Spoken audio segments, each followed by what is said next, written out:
अस्सलाम वालेकुम। उम्मीद करता हूँ आप सब खैरियत से होंगे। आज की वीडियो में मैं आपको बताऊंगा कि यूके में स्कॉलरशिप कैसे ली जा सकती है।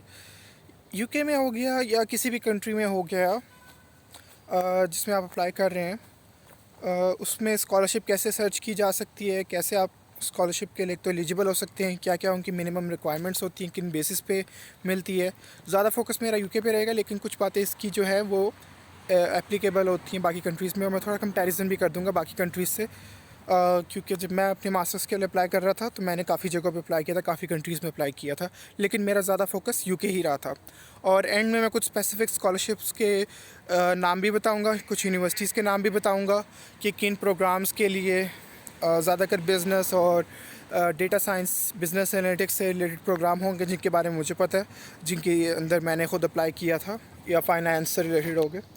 सो let's start the video then. So basically अगर आपने यूके में स्कॉलरशिप सर्च करनी है, तो मैं भी इस तरह ना काफ़ी सर्च करता रहता था, लोगों से पूछता रहता था, मेरे घर वाले पूछते रहते थे अपने जानने वालों से जो यूके में, कनाडा में रहते थे, कि अच्छा हमें स्कॉलरशिप्स वगैरह का बताएं। तो वो भी आगे से एक ही जवाब देते थे, बड़ा सिंपल आंसर देते थे कि यूनिवर्सिटी की वेबसाइट पर जाए और सर्च करें। जिस तरह अगर आप की मेडिकल फील्ड है, आपकी बिज़नेस की फ़ील्ड है, आपकी कंप्यूटर साइंस की फ़ील्ड है, तो आप यूनिवर्सिटीज़ में जाएँ और उनके उस प्रोग्राम में जाए और देखें वहाँ पे फंडिंग अपॉर्चुनिटीज़ क्या हैं, या वहाँ पे स्कॉलरशिप क्या है। डिफरेंट यूनिवर्सिटीज़ के कुछ होता है, कोटाज़ होते हैं कि कुछ उन्होंने कुछ स्कूल्स को एलोकेट किए होते हैं। जिस तरह बिज़नेस स्कूल के अंदर ये स्कॉलरशिप्स हैं, ये स्कॉलरशिप सिर्फ मेडिकल स्टूडेंट्स के लिए, ये स्कॉलरशिप सिर्फ इस खास प्रोग्राम्स के लिए, सिर्फ फाइनेंस का हो गया, अकाउंटिंग का हो गया, या मार्केटिंग का हो गया, या सस्टेनेबिलिटी से रिलेटेड जो प्रोग्राम्स हैं, या जो कोई ख़ास इंजीनियरिंग से रिलेटेड प्रोग्राम्स हैं, या कोई रीन्यूएबल एनर्जी से रिलेटेड प्रोग्राम्स हैं। तो उस तरह डिफरेंट कोटाज़ होते हैं। आपको ये ना सर्च करना पड़ेगा वेबसाइट्स पे जाके। ज़्यादातर स्कॉलरशिप के चांस जो होते हैं वो होते हैं टॉप रैंक यूनिवर्सिटीज़ से।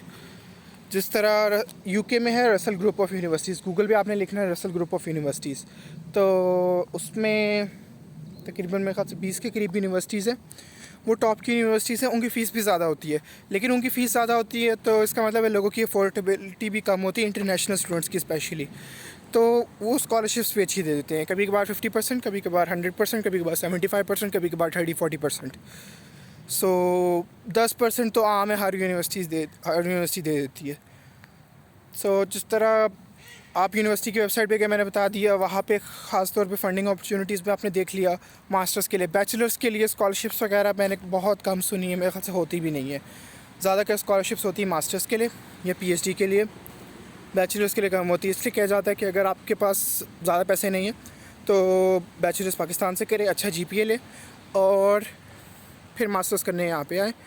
1 साल का मास्टर्स यूके में होता है, बाकी ज़्यादा कंट्रीज़ में, यूरोप में या यूएसए में 2 साल का होता है। तो यूके में ये भी फ़ायदा होता है, 1 साल में पढ़ाई ख़त्म हो जाती है, लेकिन ये होता है कि 1 साल में काफ़ी ज़्यादा काम करना पड़ता है। लेकिन ये होता है कि उसके बाद आपकी जॉब हो जाती, जॉब पे आप चले जाते हो। बात आती है रिक्वायरमेंट की, तो जीपीए से याद है कि जीपीए एक बेसिक रिक्वायरमेंट है। टॉप यूनिवर्सिटीज़ में या जो मिड टायर यूनिवर्सिटीज़ होती हैं उसमें 3.7 एक समझ लें बेस लाइन है कि 3.7 से ज़्यादा हो, लेकिन ज़रूरी नहीं है। मैंने कुछ बच्चे ऐसे भी हैं जिनका 3.3, 3.4 जीपीए भी है, लेकिन उनको 100% स्कॉलरशिप भी मिल चुकी है।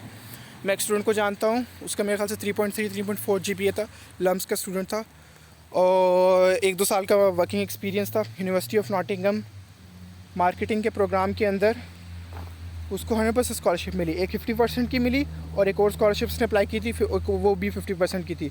तो दोनों को कंबाइन करने की ऑप्शन भी थी। तो मैं ज़रा रास्ते में चलूँगा क्योंकि मुझे कहीं जाना भी है, पहले भी मैं खैर चल ही रहा था। उसको 100% स्कॉलरशिप मिल गई थी।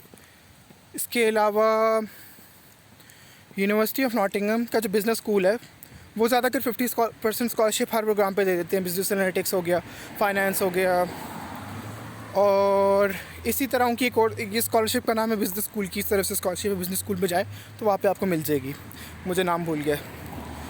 और इसके अलावा उनकी ना बाकी स्कूल्स के लिए भी स्कॉलरशिप है। वो उसमें इंजीनियरिंग के स्टूडेंट्स आ जाते हैं, मेडिकल साइंसेस के आ जाते हैं, उनके लिए भी 50% स्कॉलरशिप है।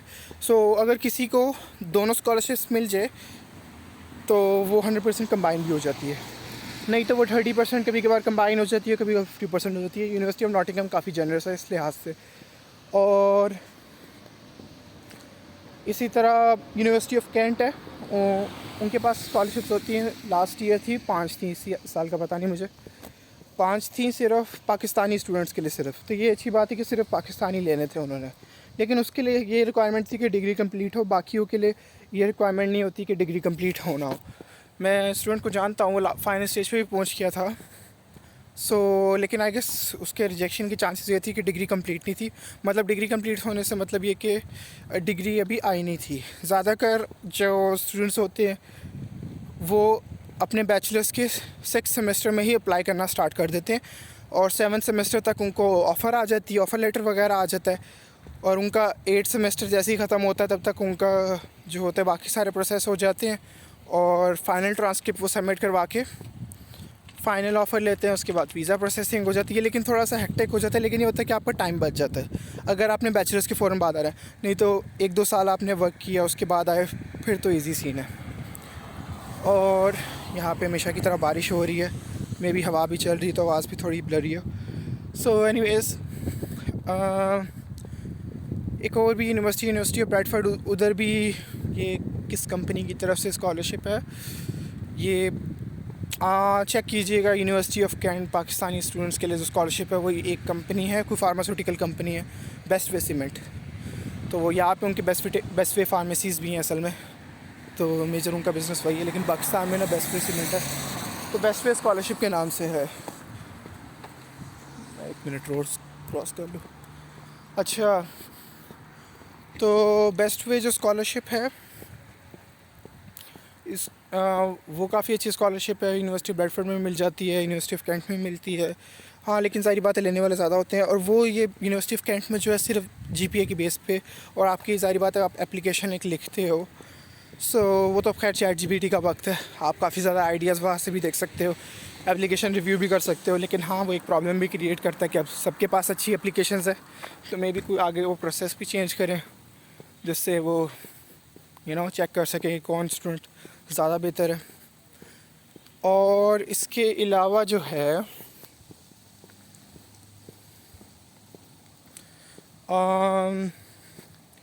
इसके अलावा एक्सटर्नल स्कॉलरशिप्स भी होती हैं यूके में, जिस तरह यूके गवर्नमेंट की तरफ से होती हैं। उस स्कॉलरशिप का नाम मुझे अभी याद नहीं आ रहा, लेकिन वो यूके बेसिकली आप स्टडी इन यूके की वेबसाइट पर जाएंगे। स्टडी इन यूके ना एक गवर्नमेंट की तरफ से वेबसाइट है, तो गवर्नमेंट ने खुद लोगों को गाइड किया कि आप यूके में कैसे पढ़ें। तो स्टडी इन यूके पे ही एक वेबसाइट, उनकी ही एक स्कॉलरशिप है। 10,000 पाउंड उसकी स्ट्रेट अवे वैल्यू होती है, और उसमें कुछ ना यूनिवर्सिटीज़ होती हैं। तो मैं अपने एक दोस्त को जानता हूँ, उसको मिली थी उसकी फ़ीस की तकरीबन कोई 13-14,000 पाउंड, तो उसको 10,000 पाउंड की स्कॉलरशिप मिल गई थी, बाकी 3-4,000 पाउंड उसके रह गए थे।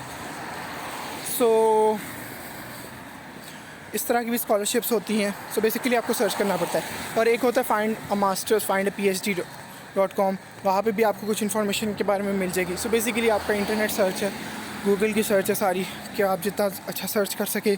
लिंक्डइन पे आप देख सकें, लोगों की प्रोफाइल देख सकें, ज़्यादा कर जिस तरह मैंने अपनी प्रोफाइल पे डाला होता है अच्छा कि मेरी क्या अचीवमेंट्स है, तो आपको पता चल जाता है अच्छा किसको क्या स्कॉलरशिप मिली है। बारिश बहुत ज़्यादा हो रही है, I guess I should stop the video.